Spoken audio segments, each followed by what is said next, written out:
পুলিচৰ ৰিক্ৰুটমেণ্টৰ বয়স হয় নিম্নতম 18, ঊৰ্ধ্বতম 25 বছৰ। পুলিচ কনিষ্টবল নিযুক্তিৰ সময়ত মোৰ যুৱ বন্ধুসকলে মোক ৰিকুৱেষ্ট কৰিছিল যে ইয়াক 1-1-2026 পৰা গন্তি কৰিব নালাগে, 1-1-2025 পৰা গন্তি কৰিব লাগে। যদি আমি 1-1-2025 পৰা ইয়াক গন্তি কৰোঁ, তেতিয়া আজি 18 বছৰ হোৱা ল'ৰা ছোৱালীবিলাকে ইয়াত অংশগ্ৰহণ কৰিব নোৱাৰিব। বহুত ল'ৰা ছোৱালী নিৰাশ হ'ব।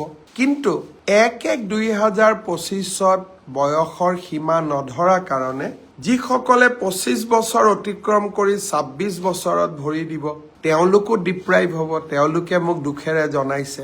সেয়েহে অসম চৰকাৰে সিদ্ধান্ত গ্ৰহণ কৰিছে যে পুলিচৰ ৰিক্ৰুটমেণ্টৰ বয়স আমি 25 বছৰৰ পৰিৱৰ্তে 26 বছৰ কৰিম।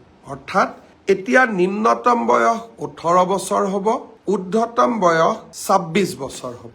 ইয়াৰ ফলত 1-1-2025 যোনে মোক বিচাৰিছিলে তেওঁলোকেও আবেদন কৰিব পাৰিব আৰু 1-1-2026 হোৱা সকলেও আবেদন কৰিব পাৰিব। সহজ ভাষাত পুলিচত এপ্লাই কৰিবৰ কাৰণে হাইয়েষ্ট লিমিট, এজৰ ঊৰ্ধ্বতম সীমা আমি 25ৰ পৰা 26 বছৰলৈকে বঢ়াই দিছোঁ।